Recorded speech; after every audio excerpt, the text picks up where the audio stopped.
Traditional religious beliefs are feeling the pressure of free speech and new ideas, which creates conflict within their countries. Many of these countries block the availability of the internet so that their citizens are not aware of developments throughout the world. Gideon Rachman, chief foreign affairs columnist for the Financial Times since 2006, provides interesting thoughts and information regarding globalization and the resurgence of nationalism.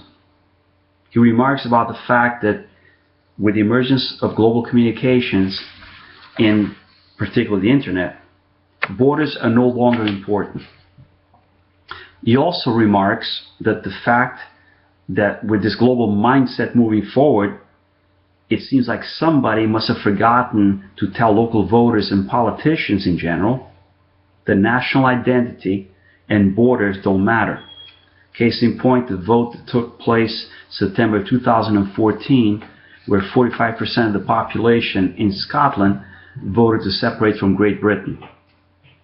Nationalism is on the rise in Europe, and Rachman notes how the most dangerous nationalist of them all is Vladimir Putin, the president of Russia, who already annexed Crimea and is threatening Ukraine at the moment.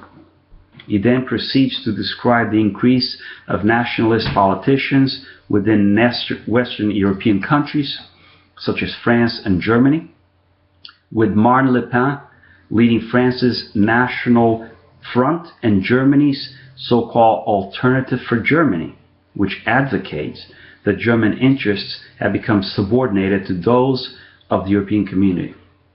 Europeans are also seeing an influx of refugees from countries torn by poverty and war. This wave of refugees is partly to blame for the feeling of insecurity that permeates through most Western European countries, which may be creating a backlash against immigration, as well as making residents aware of the effects of open borders. Many countries are seeing a resurgence or increase in separatist movements. Separatism is the advocacy of a state of cultural, ethnic, religious, or governmental separation from a larger group. Besides the recent Scottish referendum, there are many other examples of separatism. Kosovo is now an independent country after breaking away from Serbia. Catalonia in Spain still maintains their own language and is threatening to separate from Spain. Bavaria in Germany has their own separatist movement as well. Cultural aspects of each country are being guarded with an increased intensity in order to preserve their culture and independence. Increased nationalistic pride or patriotism is seen as a need to maintain the way of life we have become accustomed to. Developed countries are seeing a loss of jobs, which increases the anti-immigration feelings, prejudice against other ethnic groups, and sometimes full-blown racism. Professor Nouriel Roubini describes how the financial crisis of 2008 may have made many people aware that globalization, with its freedom to move goods, services, and technology, also has created a feeling of nationalism and protectionism. This may take place in many forms, with some of them being anti-immigration measures, as seen throughout Europe and even the United States. He makes the point that a weak economy promotes protectionism, policies, and attitudes.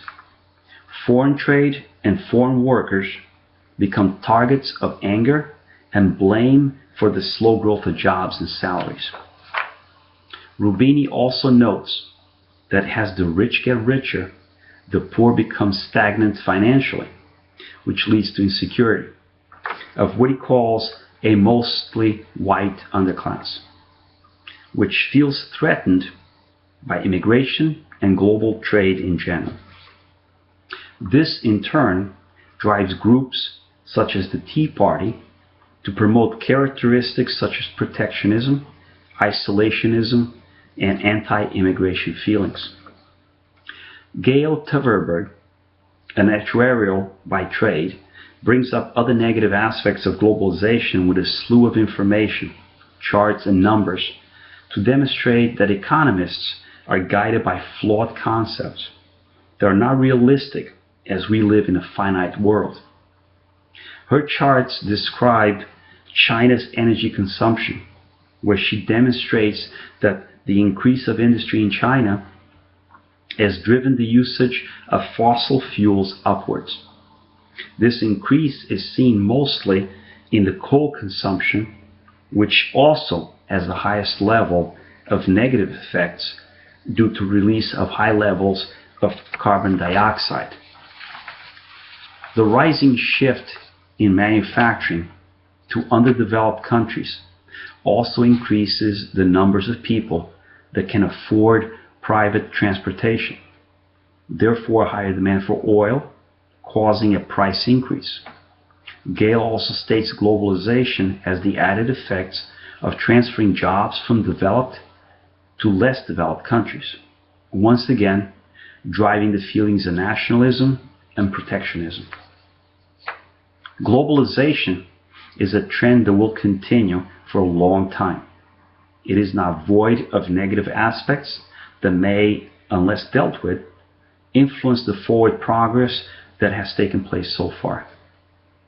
Economic growth may be happening in some parts of the world, but other areas are losing their ground. This brings about social issues created by the need of countries to protect their own workers and income, while at the same time adding to a need for individuality and a search for cultural independence. In conclusion, globalization, from an economic standpoint, has many positive aspects that may bring most countries to a stable economic state, though the negative aspects cannot be ignored. There has been a tremendous loss of jobs in many developed countries, which has created resentment towards not only the corporations that are driving globalization, but also against the countries that are seen as reaping the benefits, countries such as China and Thailand, for example. These feelings of resentment are the root of nationalistic movements in many countries. Other negative influences of globalization are an increase in pollution by countries that do not follow the same guidelines as developed countries, and which affect us all in the end. This again influences feelings of protectionism and fundamentalism. People in general are afraid of change and will fight to maintain their own cultural beliefs. This may be the hardest obstacle in creating a global society. Thank you.